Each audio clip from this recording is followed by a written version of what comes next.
at the TSS for many reasons. First, because you're here, and we're always so happy to see the house full of people that have come here in good faith, in a curiosity, in a desire to learn. It's also a special day because we celebrate 4 years.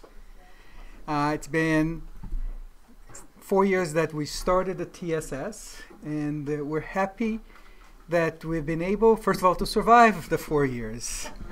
And hopefully that we have many more years ahead of us. So we are also very happy that you're here today to celebrate this date with us.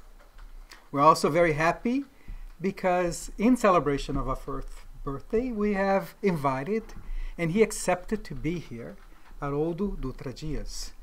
Haroldo, as most of you will probably know, is a renowned studier, researcher, and speaker of Spiritist themes, in particular the New Testament, which is his kind of particular pet project, his desire.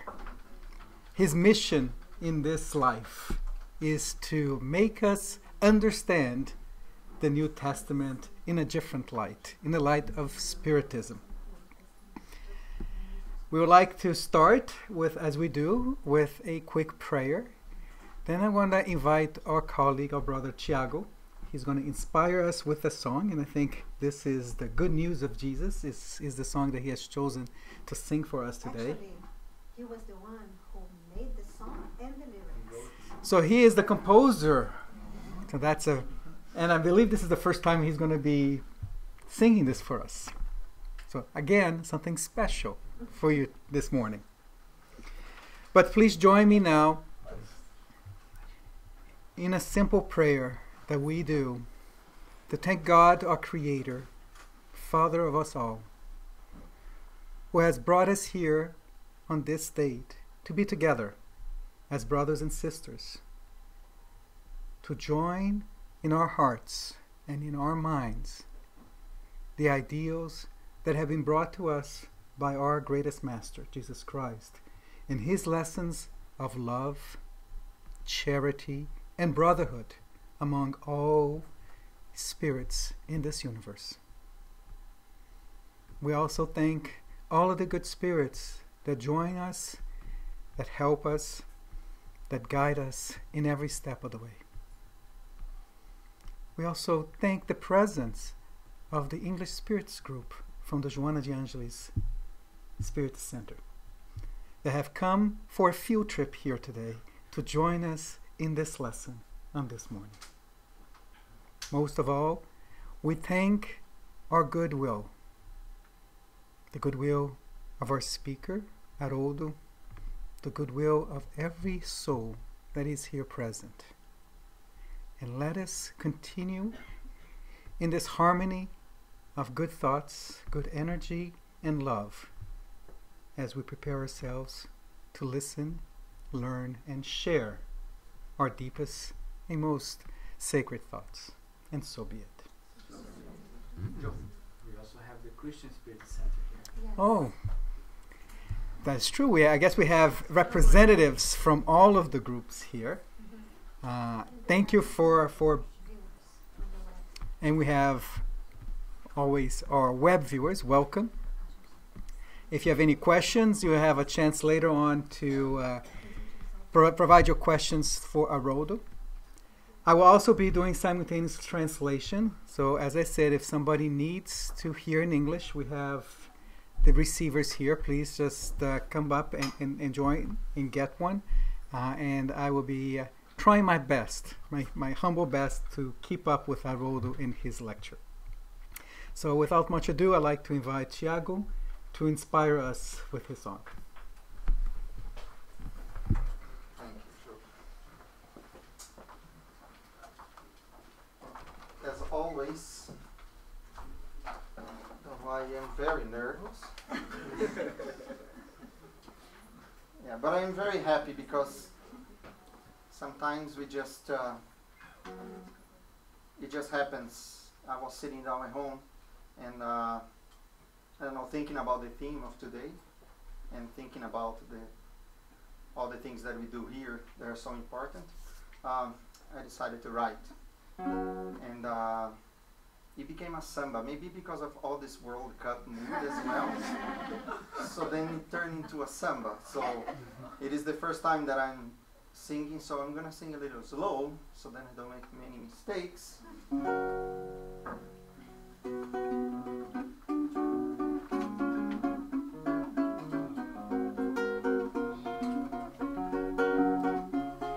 Dia, há milênios atrás, chegou ao planeta o grande mestre Galileu, trazendo notícias para um povo sofrido, por quem ele veio, em meio a todos viveu. Falou de um reino de paz, de justiça e amor, e o caminho indicou aos irmãozinhos seus. Viver com paciência, com perseverança, com simplicidade, com a fé tenaz, sempre com retidão, bons no coração, ao encontro de Deus. Ele é o caminho, a verdade, a vida, o amor e a paz. Essa é a boa nova que hoje Jesus, nosso mestre, nos traz. Ele é o caminho, a verdade, a vida, o amor e a paz. Essa é a boa nova que hoje Jesus, nosso mestre, nos traz. Jesus, nosso mestre de luz, modelo e guia, inspira alegria, o amor e o perdão.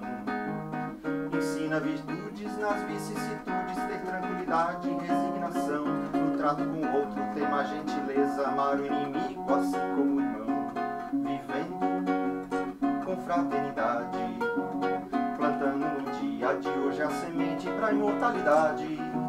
Sempre vigilantes, sendo consoantes com a inspiração e a luz da verdade, dos bons mensageiros que nos guiam da espiritualidade.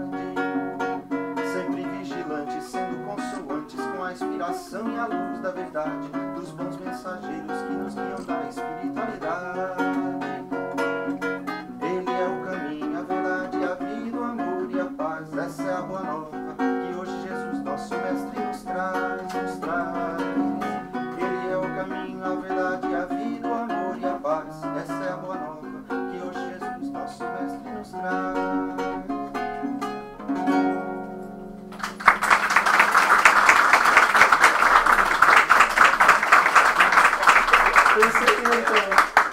Eu pensei no papel. Thank you.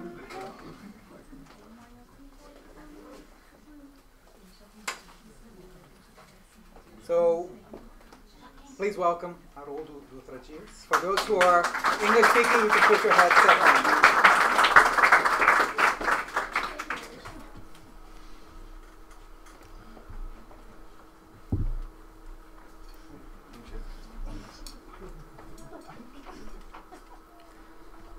Caros amigos, bom dia para todos. Bom dia. Eu fico assim muito feliz. É a minha primeira vez no Canadá. Conhecer essa cidade maravilhosa de Toronto e o TSS, hoje num dia de aniversário, 4 anos do grupo, né? Você tem que falar um pouquinho mais alto. Mais alto, tá. Fica aqui, sabe? Vamos testar. Som. Tá dando pra ouvir? Parece que não tá saindo, tá? Tá? Eu acho que não É tá o saindo. João que escuta lá. Não, não tá saindo. Não? Na caixa, né? Estamos, som. Desliga aí, gente. Onde que tem que ligar ali na caixa? Não, tranquilo. É porque eu não tô, Não, é em cima. não tô ouvindo não, Esse na botão em caixa. cima do fio. Tá vendo o fio? Muito assim, aí. Testando. Som. Tá saindo o som em cima? Não. Eu acho que não. É, Não, tá? Não. Você ligou? tá ligado. Tá ligado? Não estava ligado todo. Tá no stand-by. Agora vai. Quando não funciona, basta ligar. Esbarrou aqui, deu. Agora melhor.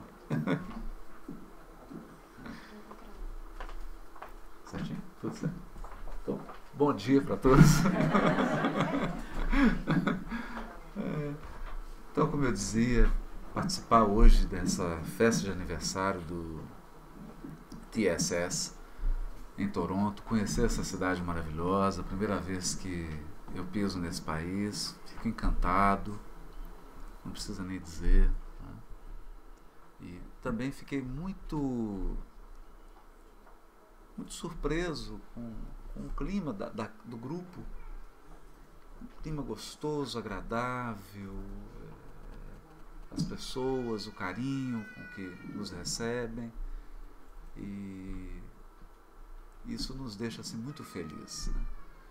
Porque o mais difícil num grupo é conseguir criar esse ambiente espiritual de respeito, de amor, de fraternidade, porque esse é o clima adequado para que os espíritos superiores possam fazer o trabalho que eles precisam fazer. A parte mais difícil que nos cabe é exatamente essa: manter relacionamentos profundos, respeitosos, baseados na caridade, no amor ao semelhante. Essa é a tarefa mais difícil. O restante, divulgar, falar da doutrina, não é tão difícil assim. Até porque o conteúdo esclarecedor e consolador da doutrina espírita praticamente fala por si mesmo. Cabe-nos expressar o espiritismo na nossa conduta. E hoje nós vamos falar de um tema que representa quase que um convite a todos para fazermos uma viagem.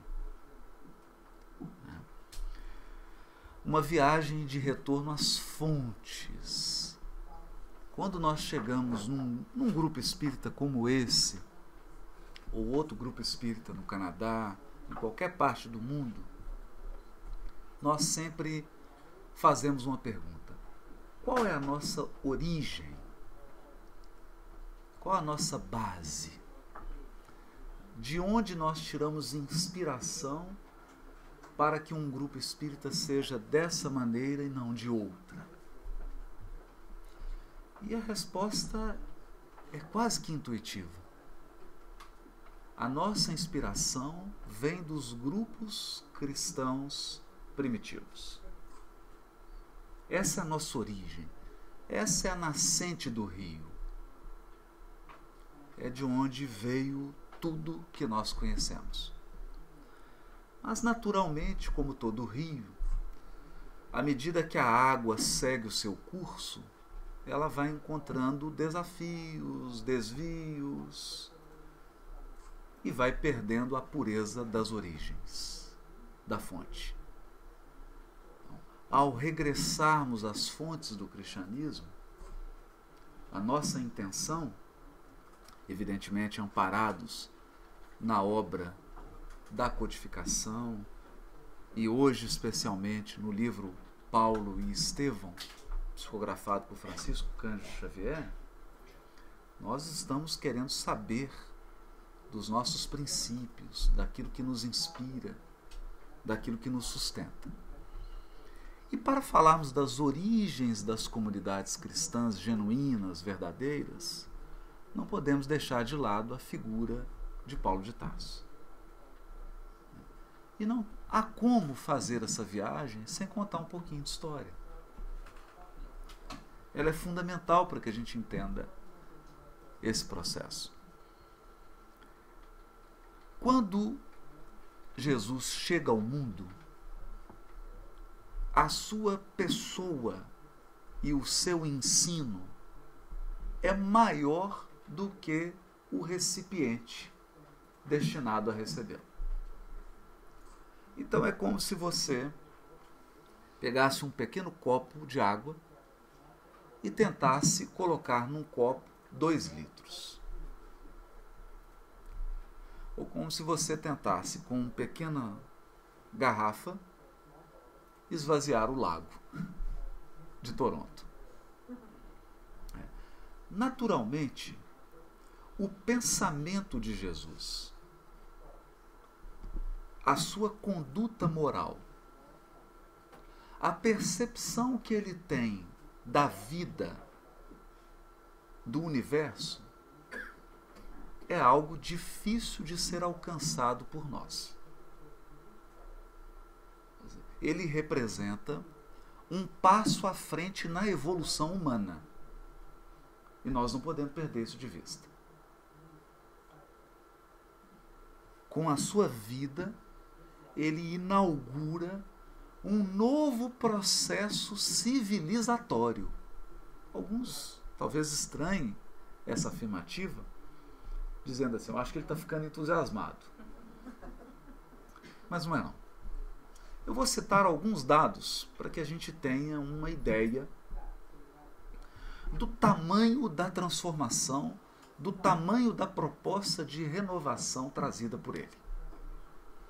Na época em que Jesus desenvolve a sua atividade na Terra, eu vou examinar algumas práticas. Em Esparta, quando a criança acabava de nascer, se ela apresentasse alguma deficiência física, ela era assassinada imediatamente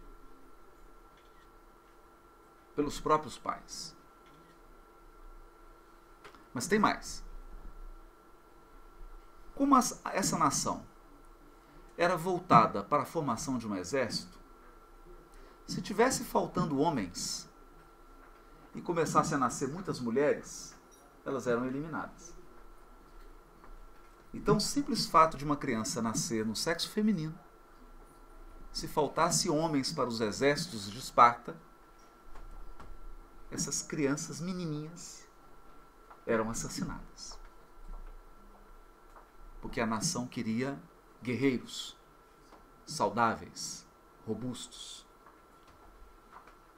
Então nós podemos dizer que culturalmente Esparta não tolerava deficiência de qualquer tipo.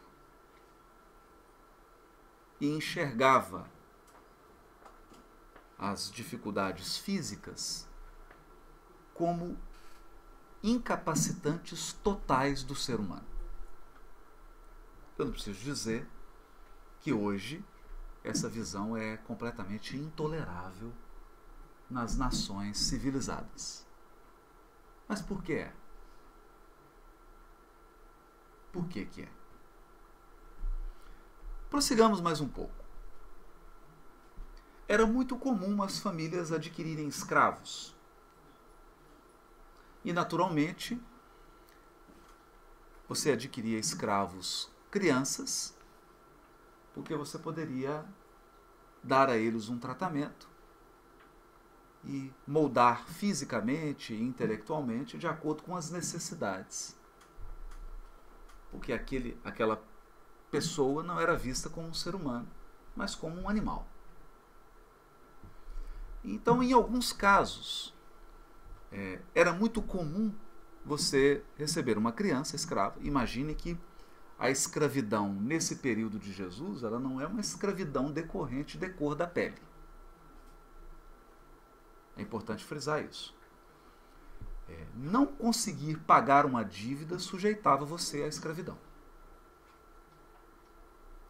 A invasão de um determinado território, quando alguém vencia uma guerra, tornava toda aquela população escrava. Então imagine, você tinha escravos de diversas etnias, de diversas línguas, de diversas culturas. Então você poderia ter, por exemplo, um escravo grego com alta formação intelectual, imagine, Grécia, da época, e era escravo. Então qual era um dos hábitos? Eram cegar as crianças. Você recebia a criança. E para ele não fugir, fura os olhos. Ou queima.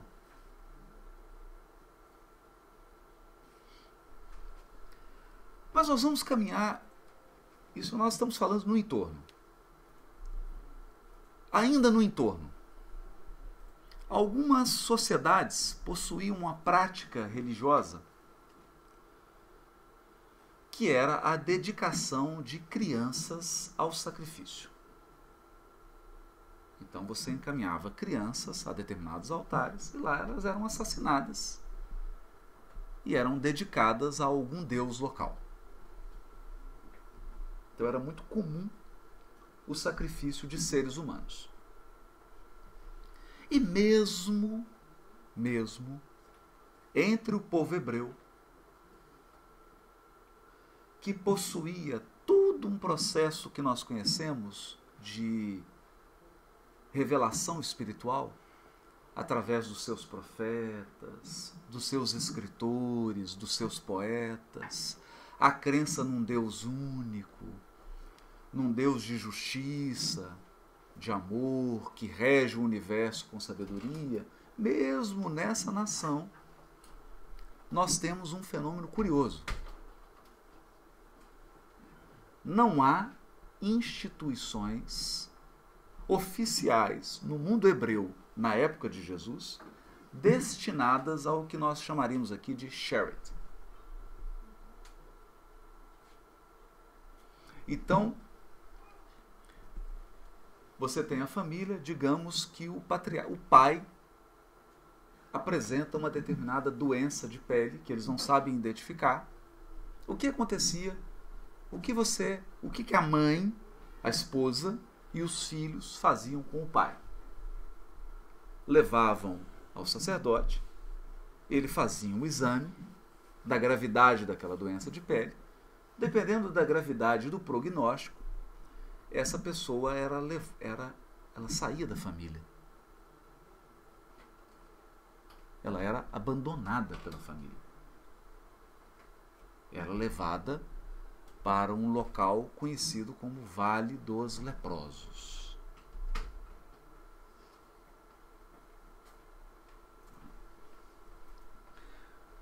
Na justiça criminal do povo hebreu, embora os historiadores não gostem de falar disso, mas há registros históricos a respeito, o adultério era punido com o apedrejamento na via pública. Isso é um fato curioso, né? Porque você imagine, está andando na rua e presenciar uma cena em que uma mulher está sendo apedrejada até a morte. Isso parece chocante para a nossa atual sensibilidade, mas era fato comum. O interessante disso é que ninguém comete adultério sozinho, né? Você cometeu adultério, você precisa de pelo menos 2 pessoas, né? E curiosamente, embora a legislação também constasse uma previsão para o apedrejamento do adúltero, não consta que adúlteros tenham sido levados ao apedrejamento. Então apenas a mulher era apedrejada, como até hoje em determinadas nações. Nunca ninguém viu um noticiário que determinado homem está correndo o risco de ser apedrejado porque é adúltero.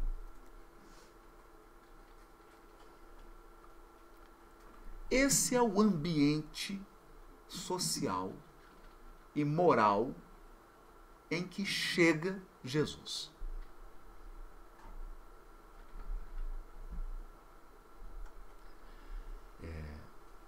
Talvez você esteja se perguntando, por que eu estou falando isso? Porque é importante que a gente coloque em perspectiva a vida de Jesus, o ensino dele. Se nós não conhecermos o ambiente onde ele viveu, nós não conseguimos dar realmente a devida atenção e valor para coisas que ele fez e para coisas que ele falou. Porque nós perdemos a perspectiva. A perspectiva histórica. E mais ainda, a perspectiva da evolução espiritual que a humanidade passou de lá até os dias de hoje.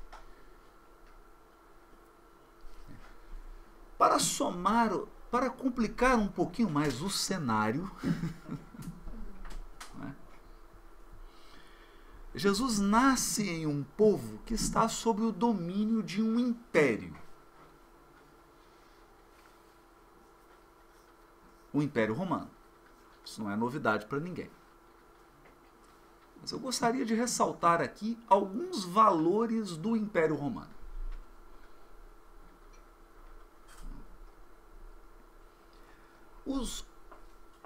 encontros para almoçar, para jantar, sobretudo para jantar, nas famílias de classe mais alta do Império Romano, eram precedidas de lutas de gladiadores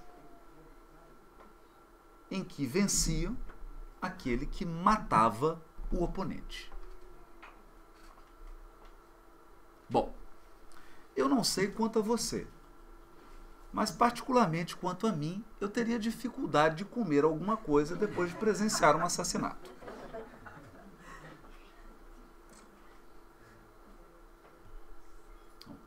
Esse é o padrão psicológico do romano mediano. Quer dizer, não bastava que o steak fosse medium, né? Ele necessitava de um pouco mais de sangue antes. Outro ponto importante.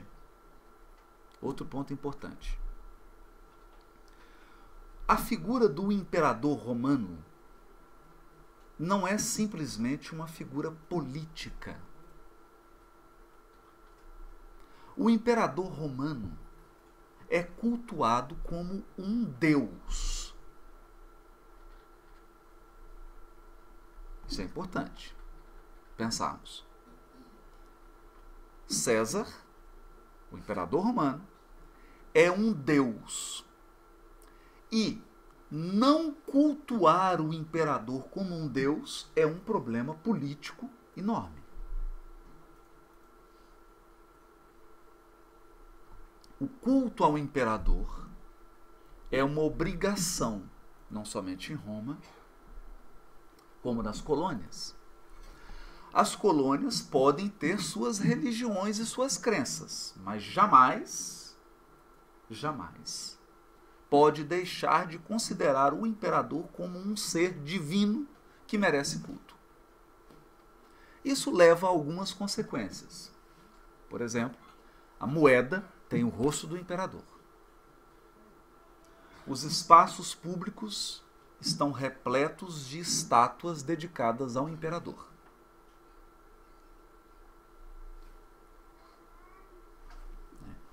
E o imperador, quando se apresenta em público, não é um evento político, é um evento religioso.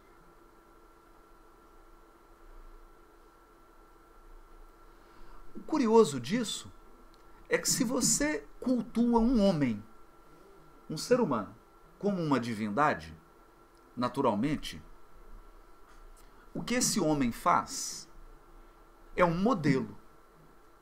Parece natural isso, não? Se o imperador é um deus, ele é um modelo. Imaginem que hoje, o que um presidente, o que um chefe de Estado faz com que várias pessoas imitem. Então, se um chefe de Estado famoso usa uma determinada roupa, pratica um determinado esporte, várias pessoas seguem, aquilo se torna um costume. E olha que nós estamos hoje em sociedades mais avançadas. Nós sabemos que os políticos, os chefes de Estado, os chefes de governo, os primeiros ministros, são homens, são pessoas normais, eles cometem erros. Imaginem se você tem um governante político que é um deus. O que é interessante nesse processo, para nos chamar a atenção, é você imaginar que nós tivemos um César, por exemplo, um imperador romano, como Calígula. Bom, eu não sei se você teve a oportunidade de ler alguma coisa sobre a vida do Calígula. Eu vou pular essa parte para que o clima espiritual a gente não perca aqui a nossa sintonia e esse clima agradável. Então vamos falar de coisas melhores. Esse é o ambiente. Esse é o ambiente. Nesse tipo de sociedade, qual é o valor supremo? Qual é o valor? A força. O poder. Se você tem força, tem poder. Isso pode ser com exército, com armas, não importa. Se você tem força, você se impõe. Se você não tem, você é fraco. É uma pessoa inútil. A cultura da sociedade é uma cultura de vamos resolver tudo na violência. É assim que se resolve as coisas. Imaginem que essa história de um tribunal e acontece um problema e nós vamos diante de alguém que vai mediar. As coisas não eram tão complicadas assim.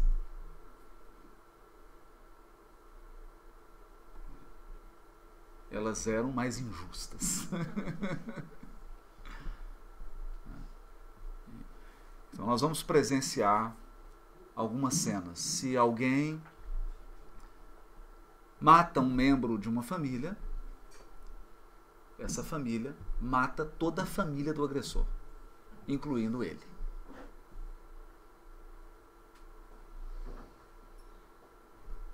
Bom, feito esse choque inicial, chega Jesus. Agora nós conseguimos colocar em perspectiva a vida e o ensino desse ser que nos visitou por um curto período. Ele fez, na verdade, uma simples visita, né? Ele tinha um visto de turista, não de residente. Passou brevemente. Esse homem, nessa sociedade, se recusa a qualquer uso da violência.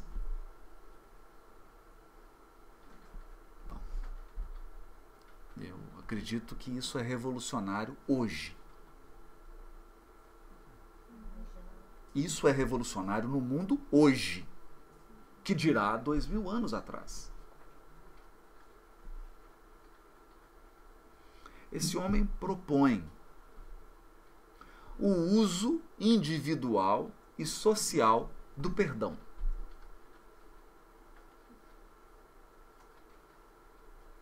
Ele trata em igualdade de condições homens e mulheres.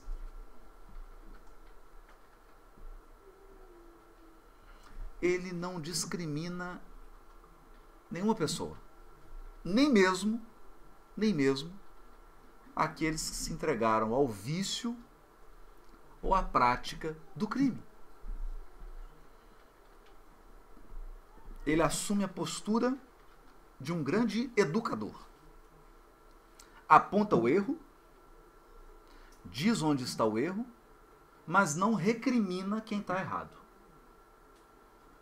Age como um educador, como uma mãe faz com uma criança mal educada. Ela chama atenção, corrige o erro, mas ama a criança.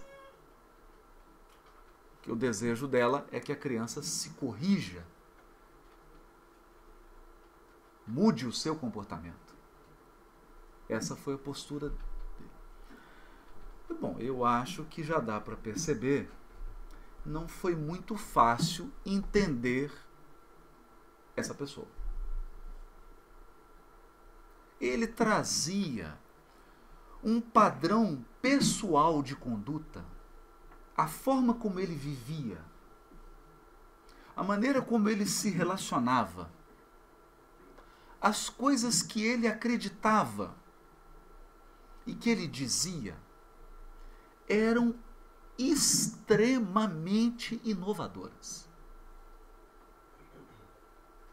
Era como se você trouxesse um futuro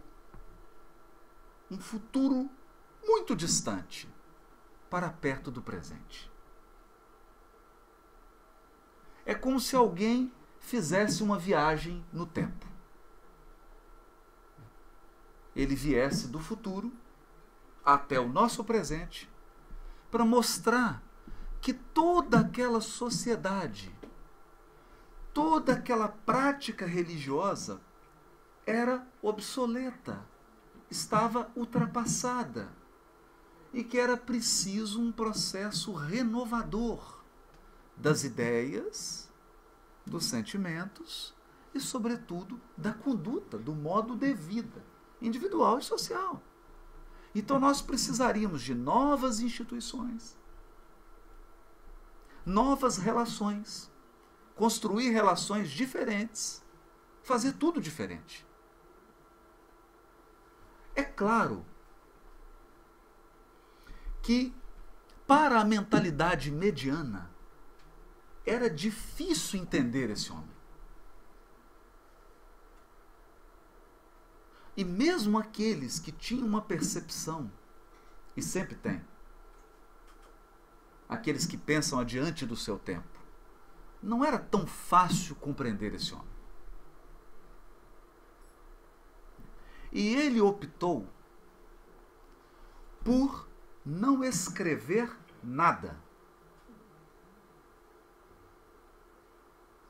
Então nós não temos um tratado filosófico escrito por Jesus. Não temos. Nós não temos das mãos dele uma avaliação dos problemas da sociedade atual. Não temos.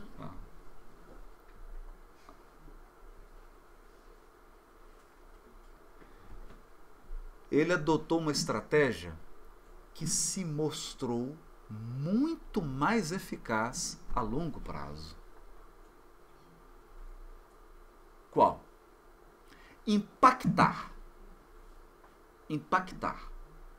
tão profundamente um pequeno grupo de pessoas, mas causar um impacto tão profundo, tão transformador, que esse grupo de pessoas se ampliasse ao longo do tempo. E numa escala de séculos, abrangesse toda a humanidade.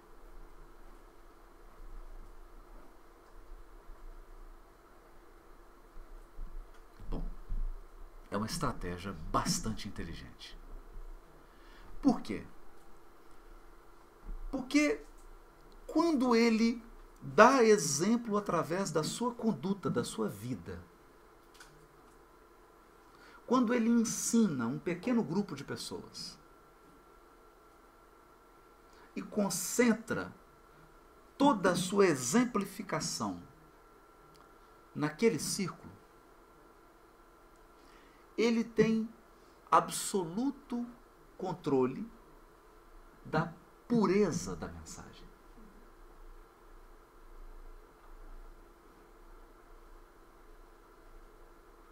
Aquelas pessoas beberam da água mais pura possível.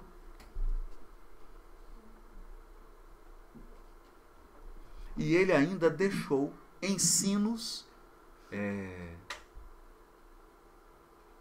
em forma de parábolas.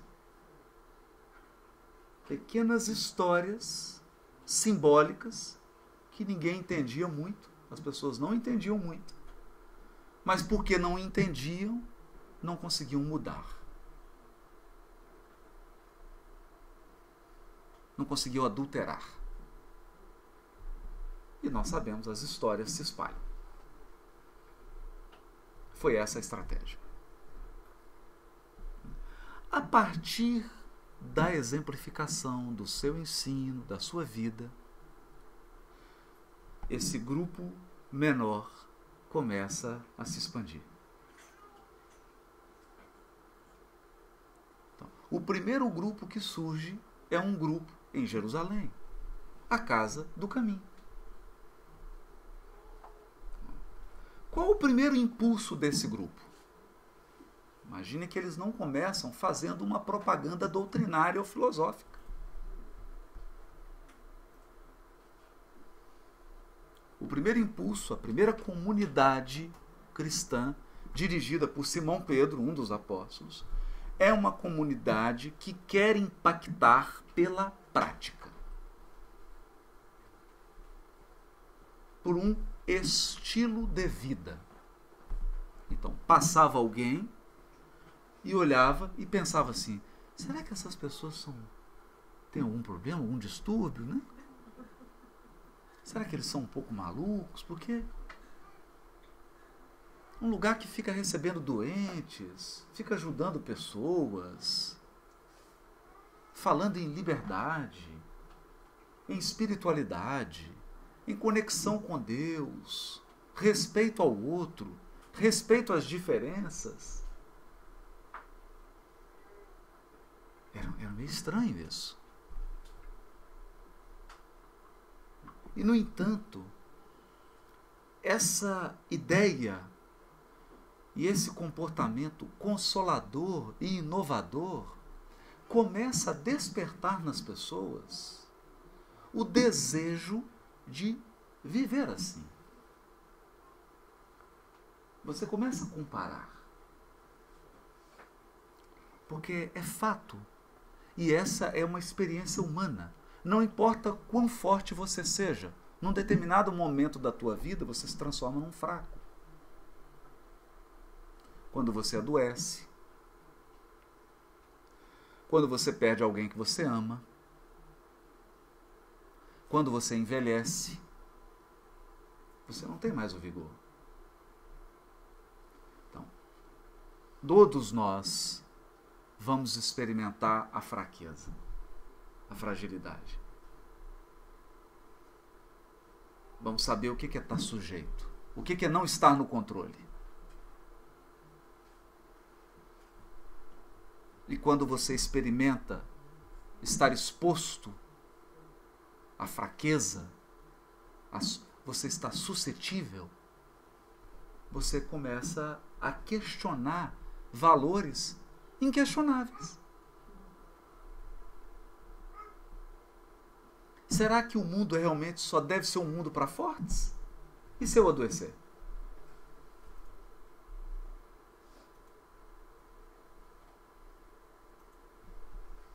Será que o mundo deve ser um mundo de guerreiros musculosos? Isso quando eu ficar velho?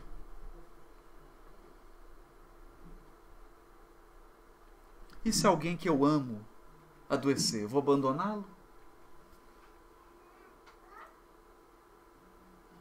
Então, o que as pessoas começaram a perceber é que aquelas ideias vividas por um grupo de pessoas não eram ideias tão diferentes assim. No fundo, todo mundo quer ser amado. No fundo, todo mundo quer ser respeitado. Todos nós queremos segurança, principalmente segurança emocional. E então, aquele estilo de vida começa a falar para muitos corações.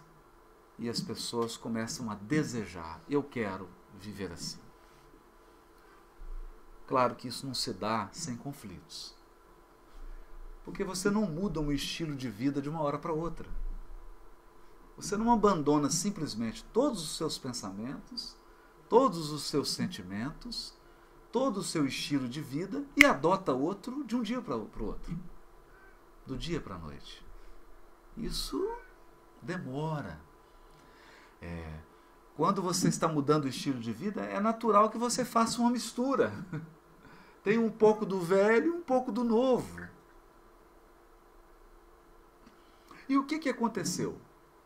Aquele grupo que estava em Jerusalém começa a sofrer a pressão da cultura local, do estilo de vida local. Afinal, são milhares, centenas de milhares contra algumas dezenas.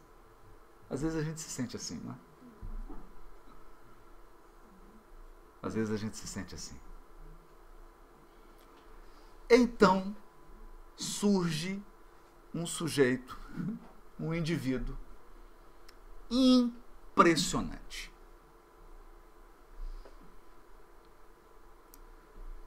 Ele é tão impressionante que ele vai fazer uma proposta difícil de acreditar. Esse homem se chama Paulo de Tarso, mais conhecido como São Paulo, ou Saint Paul. É ele. O que esse homem vai imaginar?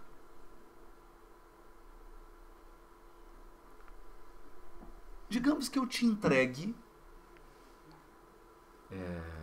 20 laranjas.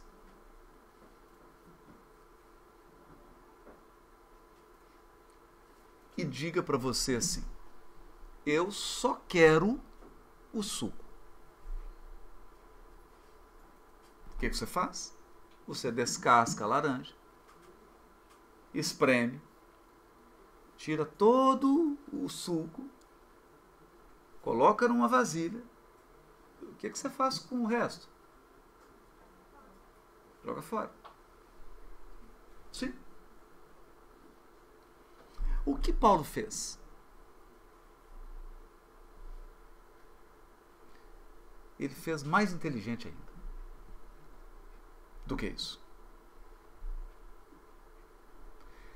Ele extraiu o suco, a essência,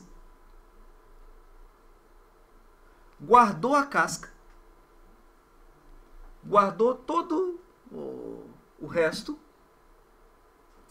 e falou para as pessoas: aqui está a essência. Eu vou mostrar como eu extraí a essência. E aqui está a embalagem. Vamos entender a embalagem para eu entender como que isso foi guardado. Foi o que esse homem fez. A casca da laranja, a forma como o suco foi acondicionado ali dentro, são os elementos da cultura em que Jesus veio. Por quê? Ele precisava falar a linguagem das pessoas que estavam escutando ele. Imagine se Jesus chegasse 2000 anos atrás para aquele conjunto de pessoas e dissesse assim: bom, eu vou falar o inglês canadense. Não existe ainda o inglês, não existe ainda o Canadá. Mas vai existir e eu vou falar essa linguagem. Poderia? Poderia, né? A pergunta é: alguém entenderia?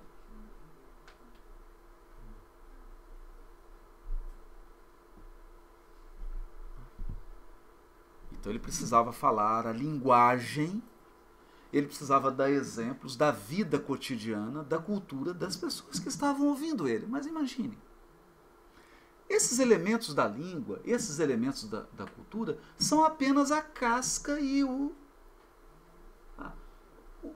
fruto, não é a essência.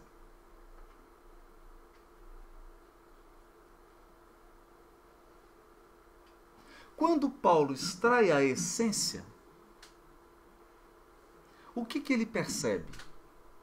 Essa essência é universal.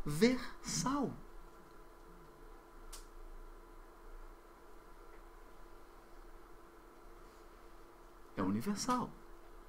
Vamos fazer um teste.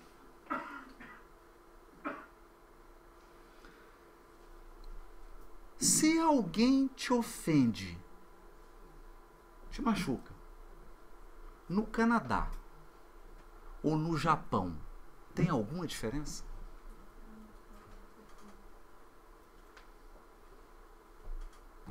Se você é uma mãe tailandesa, ou se você é uma mãe canadense e perde um filho, tem diferença a dor? Bom, eu acredito que não.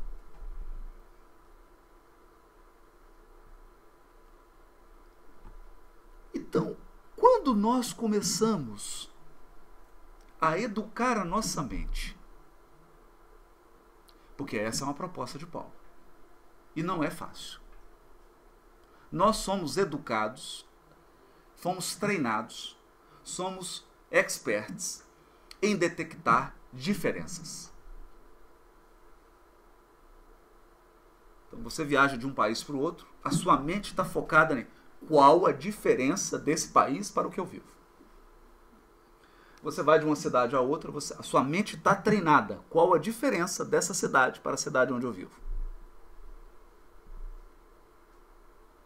E nós olhamos para a humanidade e somos muito habilidosos em fazer uma lista das diferenças. Mas quando se trata de perceber as semelhanças, o que nos une, o que nos torna comuns, o que é comum na espécie humana.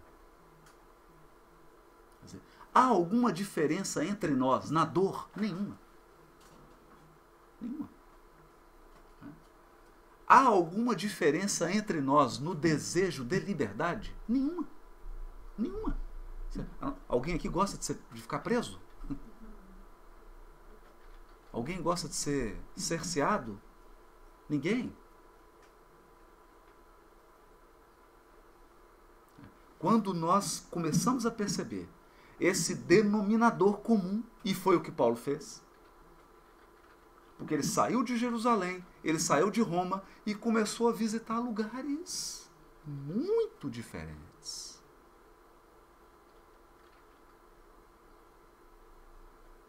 Com alimentação diferente, roupas diferentes, cidades diferentes, culturas diferentes. Mas o que ele focou? No que há de igual.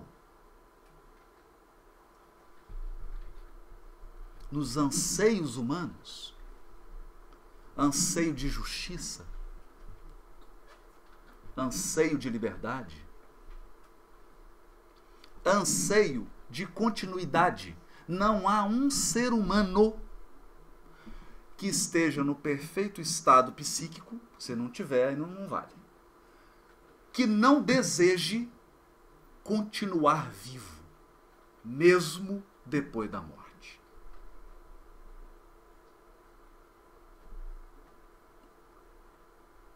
Nós temos um desejo, um anseio humano de eternidade. Agora, foi feita uma pesquisa, 90% da população mundial crê em algo após a morte. Não importa que nome que ele dá, como é que ele entende, os detalhes são detalhes. Mas crê numa espécie de sobrevivência pós-morte. Não é incrível?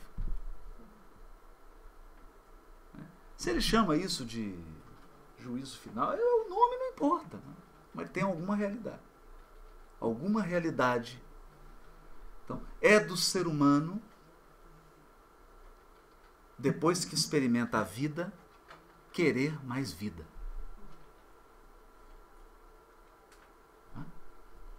É da natureza do ser humano, depois que ele experimenta o amor sincero, querer mais amor.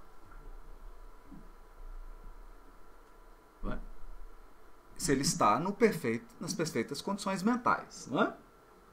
Então você não vai encontrar uma pessoa saudável, psiquicamente saudável, que vai dizer assim, nossa, minha mãe me ama muito, mas eu estou sentindo necessidade agora de ser desprezado, de alguém que não goste de mim, que me trate mal. Quer dizer, isso não é uma conduta de alguém que esteja em um estado psíquico. Se alguém fala isso, ele está passando por algum distúrbio, precisa de um médico, de uma intervenção médica, etc. Esse é um anseio humano. A partir da observação desse denominador comum e a partir da observação da essência do ensinamento de Jesus, Paulo falou assim, encaixou.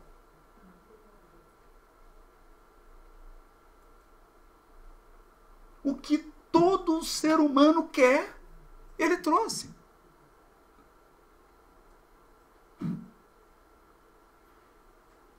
E agora?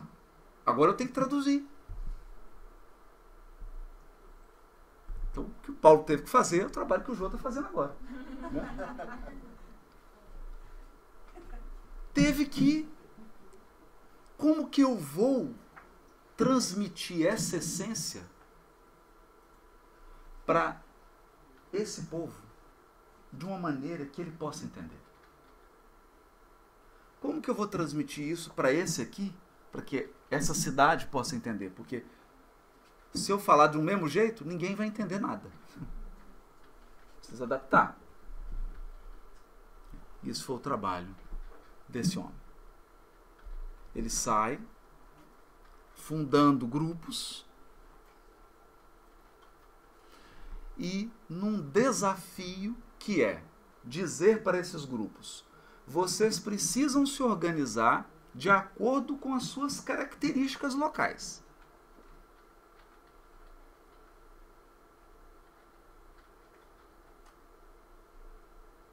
De acordo com as suas características locais. Mas sem perder a essência da mensagem. Não é desafiador? Porque a maioria das mensagens religiosas do tempo de Paulo centravam em aspectos que não eram essenciais. Por exemplo, o que você come, como você se veste. Então imagine se nós criássemos uma regra. Assim, aqui no TSS, a regra é o seguinte: para entrar aqui no inverno, tem que estar com 3 casacos. O primeiro, aí põe o segundo, depois um bem. Se não tiver os 3, não entra. Pô, tudo bem. Alguém tem um problema aqui? 20 graus abaixo de zero? Colocar 3 casacos? Não, não é? E se eu passo essa regra para um grupo em Salvador, na Bahia?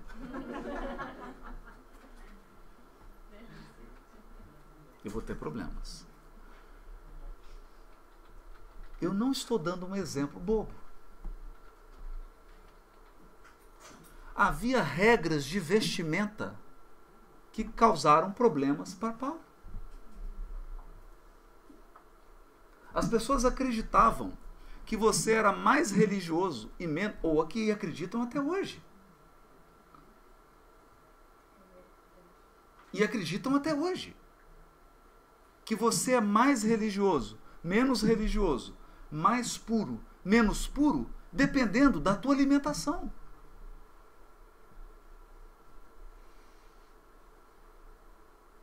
Sendo que quando ele buscou na essência do ensinamento de Jesus, Jesus dizia: ei, não é o que entra pela tua boca que te torna puro, mas é o que sai dela.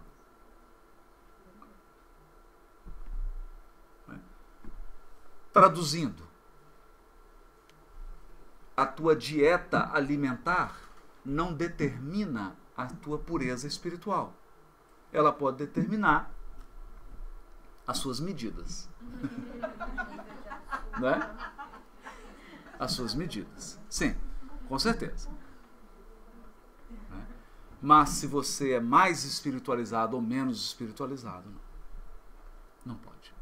Mas a maneira como você fala, a maneira como você se dirige às pessoas, as palavras que você usa, se são palavras amargas, ofensivas, agressivas, essas palavras denunciam que o seu espírito está impuro.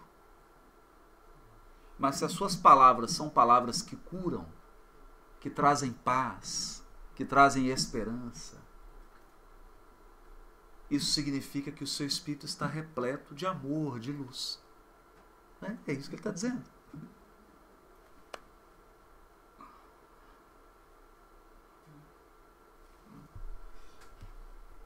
Desafios de Paulo. Mas a pergunta é: será que o desafio é só de Paulo? Porque à medida que o tempo passou, essa mensagem pura e genuína de Jesus foi deturpada novamente.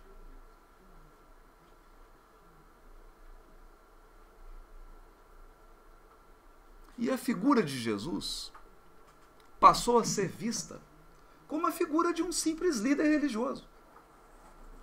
Alguém que, como um imperador romano, você adora ou não adora. Então nós saímos do culto ao imperador para o culto à figura de Jesus.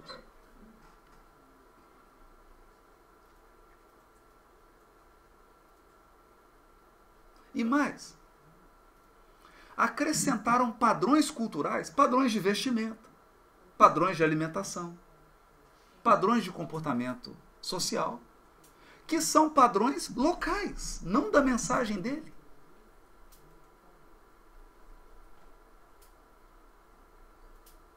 Percebe? Bom, então, um seguidor de Jesus tem que usar aqui um terno, uma gravata. Pô, mas na época de Jesus não tinha isso. Não tinha gravata.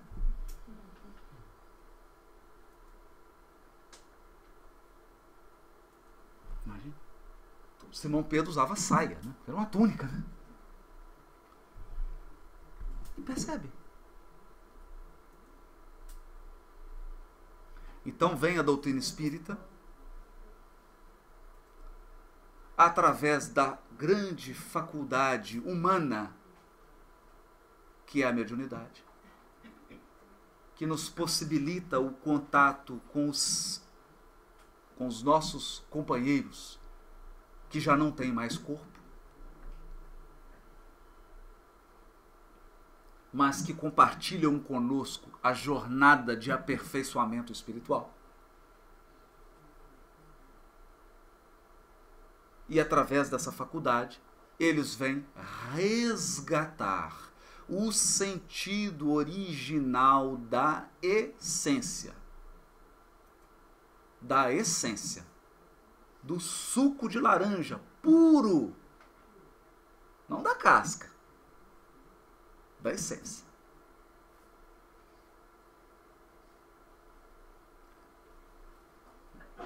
Através dessa essência, nós podemos organizar grupos e comunidades como o TSS, como outros grupos que estão aqui representados, do Canadá inteiro, do mundo inteiro, onde a proposta é estudarmos essa mensagem sem as deturpações dos séculos, com clareza, usando toda a nossa inteligência, mas também toda a nossa sensibilidade. Mas sensibilidade? Sim! Eu posso colocar um músico, um violinista, que estude 10 horas por dia e dou para ele uma partitura. E ele fica 6 meses estudando, durante todo o inverno canadense. Está estudando a peça. E você coloca ele para executar diante de um grande maestro. Quando ele começa a executar, o maestro, para. Você está tocando as notas como uma máquina, uma caixinha de música. Observa que aqui você precisa dar essa interpretação. Aqui você precisa tocar mais alto, aqui você precisa diminuir. Aqui você precisa acelerar, aqui você tem que diminuir. Então começam a entrar elementos que é o que o maestro faz. O que o maestro faz lá na frente? Ele imprime... Olha, imagina que você só tem músicos profissionais. Você pega a Orquestra Sinfônica no Canadá, são músicos que têm dezenas de anos de estudo, de dedicação. Você não está lidando com amadores, são profissionais. Então, por que o maestro? Porque o maestro traz elementos da sensibilidade musical. E quando você acrescenta sensibilidade à técnica, você tem música de verdade.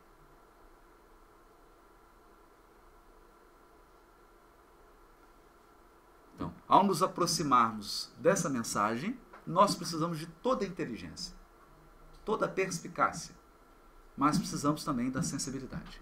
Para quê? Para que isso deixe de ser teoria e passe a ser vida. Vida.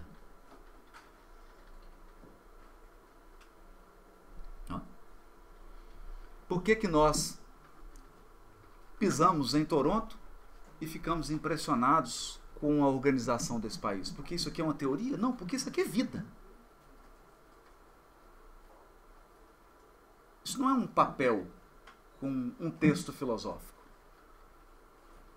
O que nós vemos aqui é uma prática social.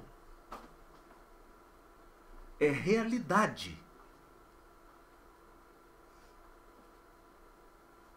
Funciona. As pessoas vivem assim. Ok.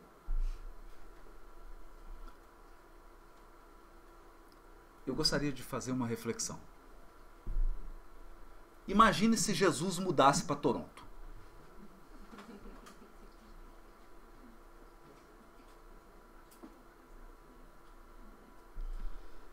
E ele fizesse uma proposta de viver aqui 50 anos. Mas a proposta dele fosse mais ousada. A proposta dele fosse criar clones dele mesmo. Outras pessoas que pensassem, vivessem e sentissem como ele. Ok, em um ano nós teríamos 5 Jesus. 2 anos, 100. Bom, pensa isso em escala. Imagine que toda a cidade de Toronto vivesse, pensasse, agisse e sentisse como Jesus. Em que se transformaria essa cidade? Um paraíso, Paradise. É isso que você pensou? Você está correto, esse é o plano. Mas não é possível, ninguém me falou desse plano. Sim, esse é o plano. Esse é o plano. Só que nós precisamos sair do imediatismo humano. Precisamos sair do provincialismo humano. E precisamos incorporar uma visão mais espiritual e mais universal. A verdade é que ele já tem alguns clones. Eu não estou dizendo que são iguais a ele, não é isso. Mas que seguem o modelo que ele instaurou. Então pense, por exemplo, em Francisco de Assis.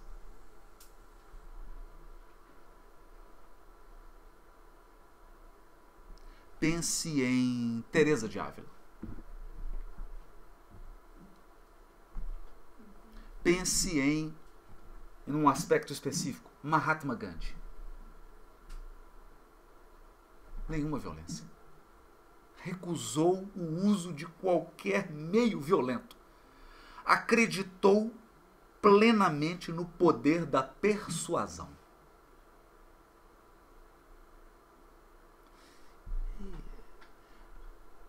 Vamos ser um pouco mais humildes. Não quero mais uma Toronto só de Jesus. Uma Toronto só de Gandhis. Tá bom assim? Todos os habitantes de Toronto iguais a Mahatma Gandhi. Percebe? Esse é o propósito. É para esse norte que aponta a nossa bússola. Quando a doutrina espírita diz que vem restaurar a mensagem de Jesus, não é porque ela vem trazer algo que nunca ninguém percebeu. Não é que ela venha dizer algo que nunca ninguém disse. É mais profundo do que isso. Ela vem propor uma prática individual, comunitária e social que vai transformar o mundo a médio prazo. Vocês, mas não é possível. Será que isso é possível? Como? E ela então esclarece que, como nós somos espíritos imortais, como o corpo é uma veste, e a duração de uma vida humana é apenas um ciclo pequeno da experiência? Ela diz assim: nós voltamos, temos várias experiências, mas nos diz algo extremamente consolador. Todos os bons voltam.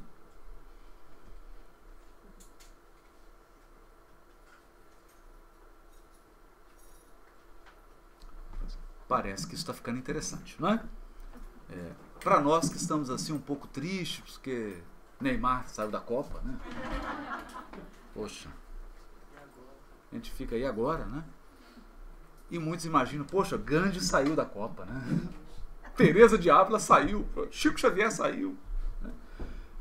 E dá uma sensação de que nós estamos perdendo os grandes jogadores. Não, nós não perdemos, eles estão aí, mais vivos do que nunca.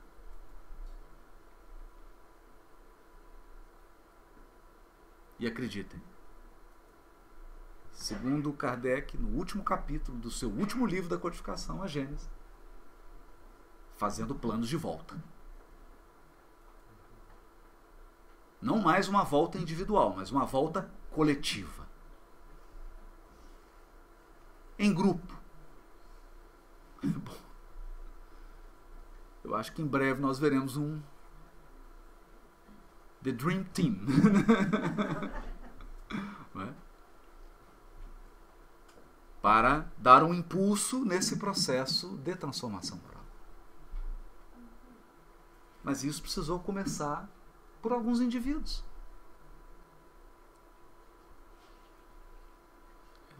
Começou com Paulo, a igreja de Jerusalém, que nós já mencionamos, lá com Simão Pedro, depois a igreja de Antioquia, depois a igreja de Éfeso,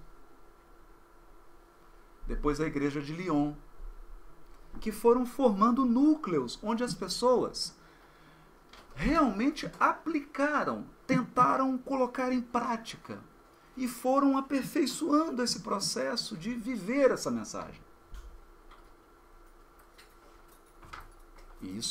E essa vivência, essa experiência atravessou o tempo e chegou até nós hoje. De modo que nós estamos exatamente na mesma posição. Eles foram iniciadores, nós estamos sendo convidados a ser iniciadores também de uma nova fase. Mas isso exige um esforço. Exige, no primeiro ponto, uma coragem.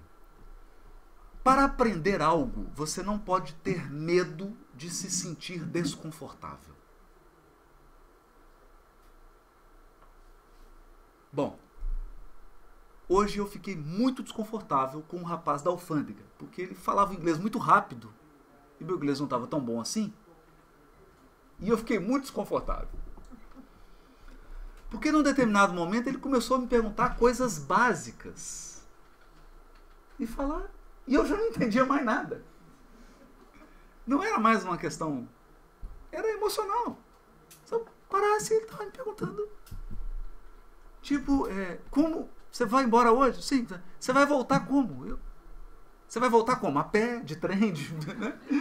Como é que você vai voltar? Eu não consegui entender. Né? Era o desconforto. Mas todo o aprendizado exige de nós coragem para suportar o desconfortável.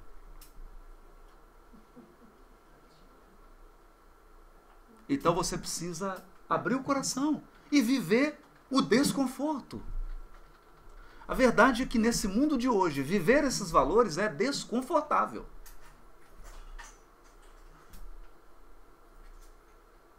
Porque esses não são valores da coletividade. Serão, mas não são.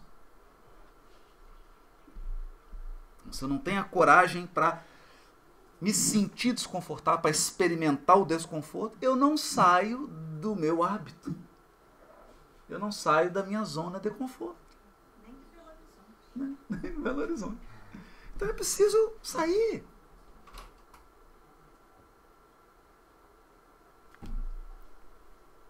Segundo, eu preciso ter confiança. Eu não vou usar nem a palavra fé. Porque quando eu uso a palavra fé, a pessoa pensa que fé é uma coisa mágica. Acreditar em Deus, não acreditar, está muito além disso.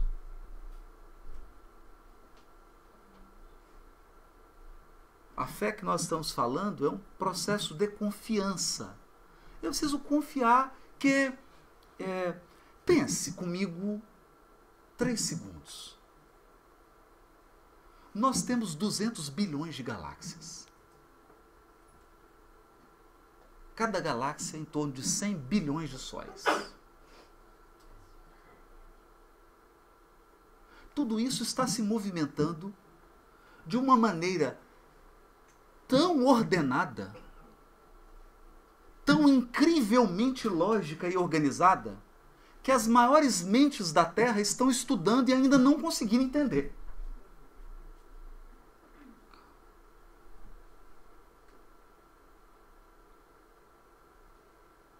Não?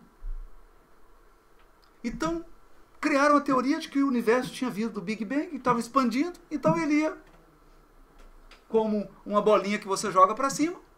Quando acaba a energia, ela para. E adivinha o que acontece? Ela desce.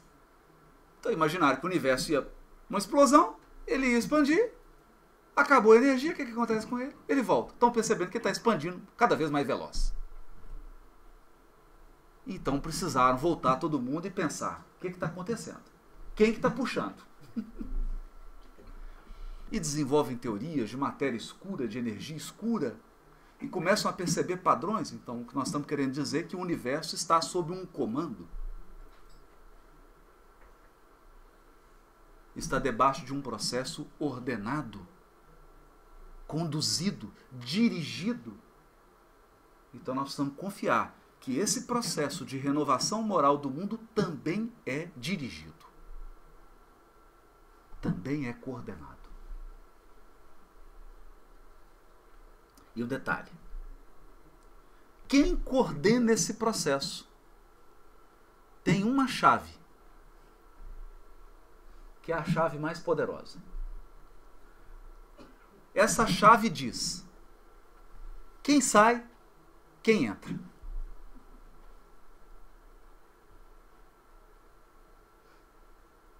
Vamos pensar nisso. Sem citar nomes, sem entrar em detalhes, há pouco tempo na América do Sul, nós quase tivemos alguns problemas ligados à perda de liberdade. De um regresso a situações políticas da Idade Média. Não mais compatíveis com o nível civilizatório do mundo, que não tolera mais a falta de liberdade. Sem citar nomes, por favor. Parece que algumas pessoas foram, né? Não estão mais aqui entre nós.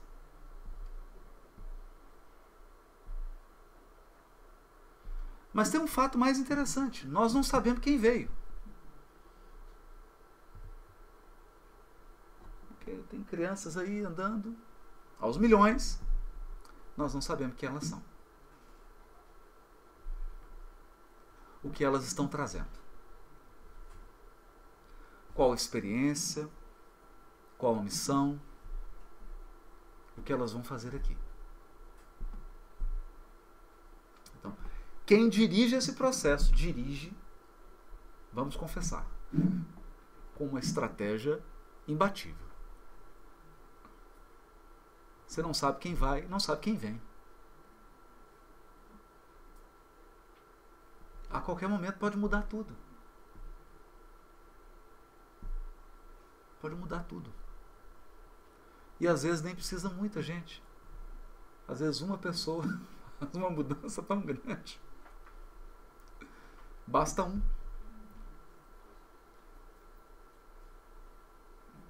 Isso é confortante. Isso é consolador. E isso nos mostra que o que nos compete? Manter a chama acesa.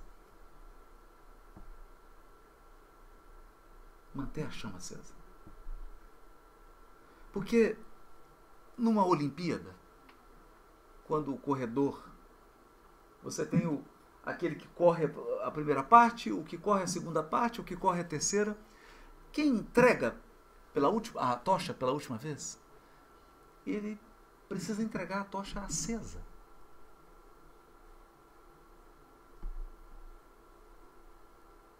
Então nós não podemos perder de perspectiva que um grupo como esse está mantendo a chama acesa.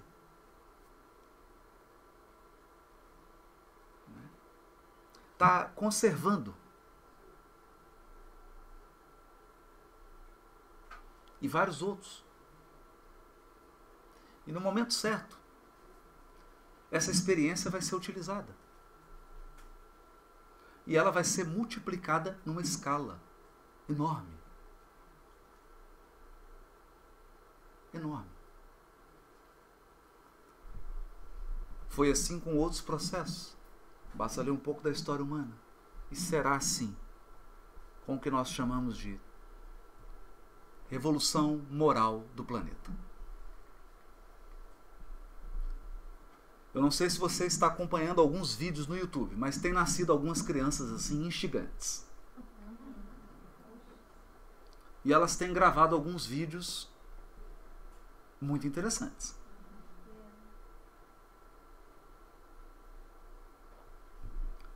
E há algo muito curioso. E talvez a gente assista breve. Dentro em pouco tempo, crianças trarão seus pais para aprenderem coisas aqui no TSS que elas já sabem. Então nós teremos que, surpreendentemente, criar uma sala de evangelização infantil para os pais, enquanto as crianças ficam no salão principal.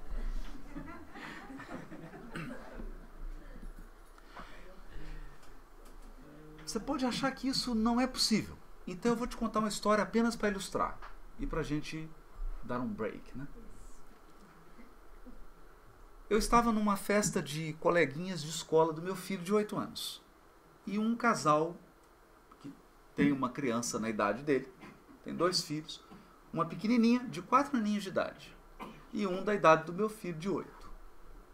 O pai é piloto de aeronave comercial. Então, nós não estamos falando de uma pessoa tola. É um homem inteligente, preparado, um piloto de avião. A mãe também, formada, inteligente, esclarecida.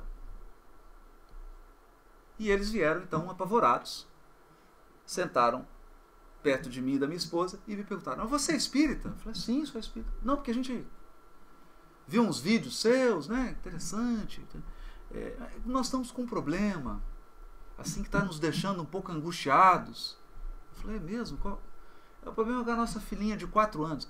Ora, é natural você receber pessoas dizendo assim: estou com um problema com a minha filha de 18, de 20, né?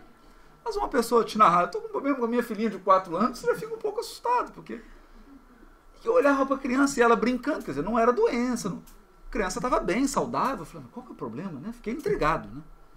Não, porque nós estávamos no carro, meu marido dirigindo, eu do lado, e ela virou e falou assim: mamãe, 4 anos, quanto tempo a gente fica lá em cima antes de voltar? O pai quase freou o carro. Porque o pai é cético. Não acredita em nada. Só no avião. Porque você tem que ter muita fé para andar de avião. Tirando o avião, ele não tem mais fé em nada. A não ser o avião. E a mãe virou para a filha: filha, na verdade, mamãe não sabe se tem lá em cima, lá embaixo. Eu não sei se fica, se vem, se a gente volta. Toda cheia de dúvidas, né? A menininha virou e falou assim: mamãe, que a gente volta, eu tenho certeza. Eu quero saber quanto tempo a gente fica lá para voltar.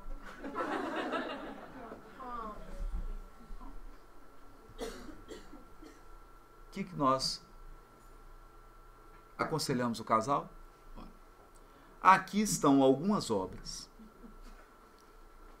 Seria bom que vocês lessem, vocês dois lessem essas obras.